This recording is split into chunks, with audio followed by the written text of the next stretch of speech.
like telling is we had this one gentleman come in who didn't know where to start. He had self-employment income, but he had it from three different businesses.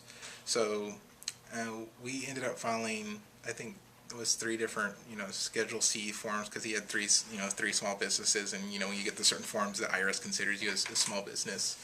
So, we had to do those forms, and then we found out that he had certain expenses, so we did the business use of his home, and he came in not knowing what he wanted, and pretty soon he left with like probably 20 pages worth of tax return. It was just, this crazy return, but we were able to get it done for him, and he was just so thankful that, he ended up not having to owe anything, so that was, I guess, a big weight off his back too. Just, he had a complicated situation, and we were just able to help him through it, and it's those type of stories that I like telling, where they don't really know what they're in, and they need an advocate to help them, and we're usually there to help them, and that the fact that we're able to do it for free because we have all these partners and community leaders that help us do this is I think great.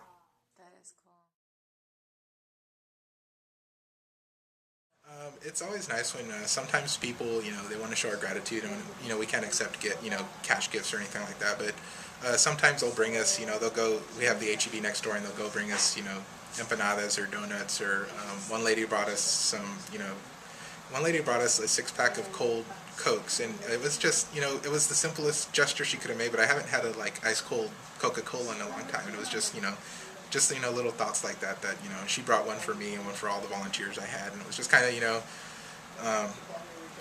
those scenes where everyone's sitting back on the day just drinking a cold Coke. It's kind of, almost picturesque, but it was a nice gesture.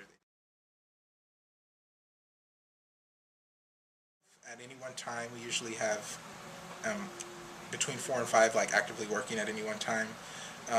All in all, though, this site's probably seen about 20 volunteers walk in and out the door. From some of them students, some of them are people who from the community that want to help. Some are from community agencies. They're from all different sorts of background, but they all want to help. So it's a nice, diverse group of people. But they've all been very helpful and very knowledgeable, and been a big asset to me as a coordinator, making sure everyone gets taken care of and served at the VITA site.